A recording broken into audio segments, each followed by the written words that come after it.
So because we talk about digestion so much on our channel, I get a lot of questions about reflux, and it was over on our video for joint hypermobility that user Laboruk something or other asked, whenever I have a meal, there's no symptom of acid reflux, but if I get hungry and eat nothing, my reflux becomes worse. So I wanted to talk a little bit about different timing of reflux and when it could show up and what kind of insights you might be able to gain into what's creating the problem according to the timing of when it shows up.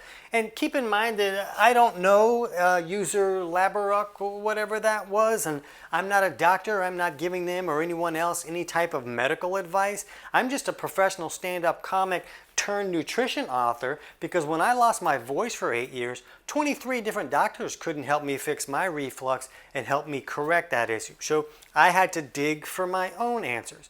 But I'll share some studies with you below. It's okay if I'm standing in front of those, I'll make them bigger. But I'll put the links to these studies that we talk about in the description below. And what's interesting is now that I've been researching this stuff for 20 years, I've come across all the information that I need in studies and such, but none of those 23 doctors knew any of that. So I want to share some of these insights, not to tell you what to do with your health, but to maybe help you ask your doctor better questions. So we'll look at this one study here on clinical characteristics of psychosocial impact of different reflux time in gastroesophageal reflux disease patients.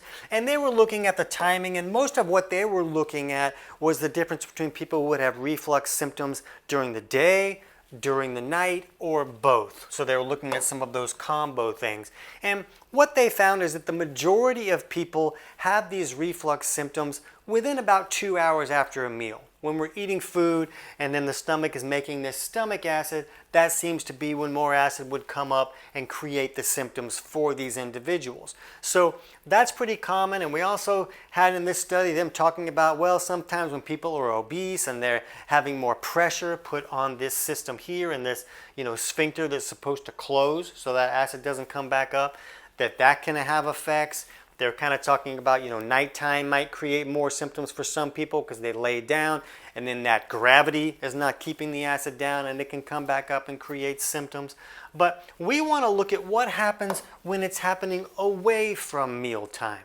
So one thing that we need to understand is that there are issues that can happen in the stomach or the small intestine that can magnify pressure and create more gases. So in these circumstances, we're usually looking at some type of overgrowth, some type of bacteria or yeast, mold, fungal type overgrowth issue occurring in the stomach or the small intestine where they really shouldn't be. Most of our beneficial gut bacteria that we hear such great things about should happen here in the large intestine. We shouldn't have a whole lot in the small intestine or the stomach. But when we do, these little varmints can put out these gases, which creates more pressure, and then that pressure has to escape some way. So some people are going to have a lot of gas. They're going to get kicked out of the car when they're driving to work.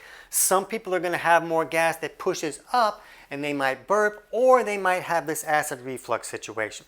So what we want to think about why this would happen away from a meal, we need to understand that this other study here on nutritional interventions of gastroesophageal reflux, irritable bowel syndrome, and hypochlorhydria, this study helped us understand that this stomach acid is here for a reason. Mother Nature is not such an idiot. Maybe it's not always the best idea to turn it off.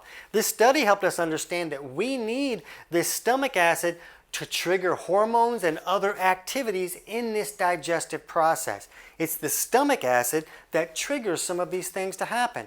We also need stomach acid to be able to break down the food that we're eating and to be able to access nutrients like magnesium and calcium and potassium and be able to use B12 and folate and things that I've talked about in other videos that we really need to be able to create energy and rebuild bodily tissues and things that the body is supposed to do. So this stomach acid can be a really big deal.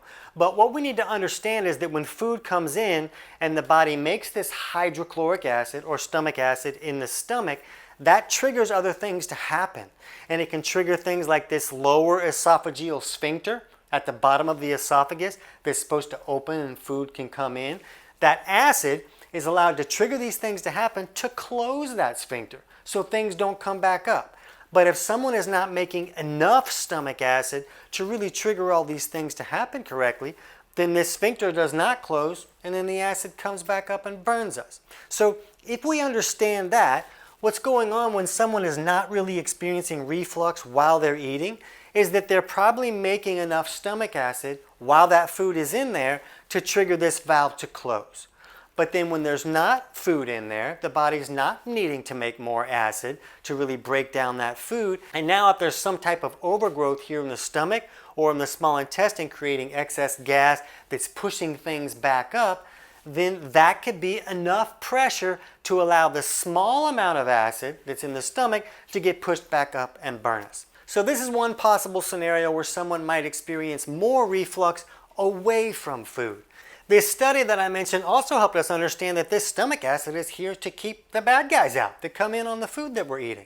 So if someone doesn't have enough stomach acid to really wipe out those bad guys, there's a greater chance of setting up some type of overgrowth either in the stomach or the small intestine. And when there's not acid there and we can't trigger all these other things to happen, things aren't going to close correctly, and then that can create a lot of trouble. This is known as hypochlorhydria. That's what low stomach acid is. And when there's not enough acid there to get all this hormonal activity to trigger all of these other things to happen, then sometimes this sphincter doesn't close, or this sphincter down here going into the duodenum or the small intestine there, that doesn't open or close correctly and allows bile to come back up. There's a lot of things that can go wrong when this system is malfunctioning. But one of the major things that starts off the whole process working correctly in the first place is a proper amount of stomach acid. Another problem is that a lot of these bacteria will put out like waste product that is alkaline. And so if there's something going on in the stomach here, that overgrowth could be further alkalizing the stomach, restricting your ability to really acidify the food and break it down, but also restricting the ability to trigger this valve to close correctly. So now you have the inability to really acidify the stomach enough to trigger this to close, but you also have gases from all this waste product that's coming out that's adding more pressure to push things back up. So this can be a really big deal, and when we're looking at steps to correct this type of scenario, it'll really depend on what are the current steps that you're taking now to try to fix your reflux thing. The majority of people are going to take some type of over-the-counter medication to turn off stomach acid more. Because if you can totally remove this stomach acid, then there's nothing coming back up to burn them. They haven't fixed the reflux problem of closing this valve or stopping all the pressure, but there's no acid there to burn them so they don't feel that. The problem is some of these enzymes here in the stomach that are made to help us break down protein can still reflux back up and damage these tissues, and that's part of what I dealt with when all the doctors that I was seeing were trying to turn off my stomach acid, but I wasn't getting my voice back. So the reason that it can be so difficult to really fix the issue by turning off all the acid is because the body understands that it needs that acid for all these functions to work correctly and to be able to access the nutrients in the food. The body is smarter than we are. One of our biggest problems is we think, Mother Nature's probably an idiot, we'll just turn things off and it probably won't matter. But Mother Nature does things for a reason. It's because the body needs to function correctly. So I'm not telling you to stop taking a medication if your doctor prescribed one to you, but when you research these things a little bit better, it can help you maybe ask your doctor other questions that might help you find alternative situations to correct these issues. So one of the steps I used to fix my reflux was supplementing with betaine HCl capsules, which is really just a supplemental form of betaine HCl. So it'll help you kind of acidify the stomach here so that you can break your food down correctly, and that acidity can trigger the hormones to make all of these other things function correctly.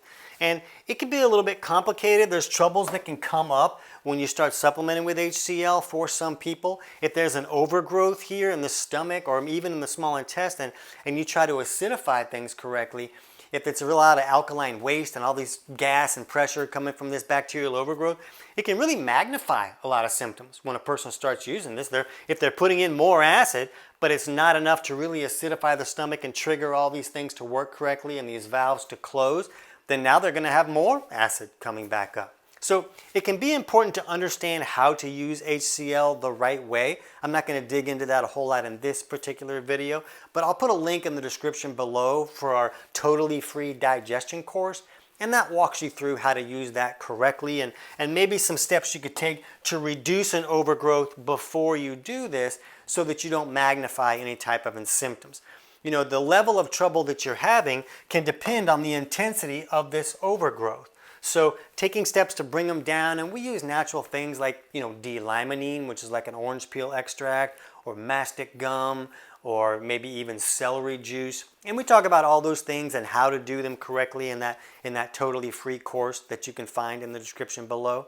But if you can reduce an overgrowth that's creating more gas and more pressure and pushing things back up, and acidify the stomach correctly, now not only do you trigger these things to close like they're supposed to, but now you're also closing the front door. So when bad guys come in, they die in an acid bath like they're supposed to. They're not just coming in and setting up camp because there's not enough acid there to fry them. So a lot of people will take steps to fix an overgrowth issue or even a SIBO issue, a small intestinal bacterial overgrowth, but they don't do anything to restore the acid function. They don't close the front door and they end up with the same issue down the road. So it's important to take care of any of these issues that are going on, and that totally free course will walk you through figuring out which aspects of digestion are not working for you and steps you can take to improve those. And if you're not sure if you have some type of overgrowth either in the stomach or a SIBO issue like in the small intestines, you can jump over now and check out our video on how to check SIBO at home to get indications of how you can understand how severe issues are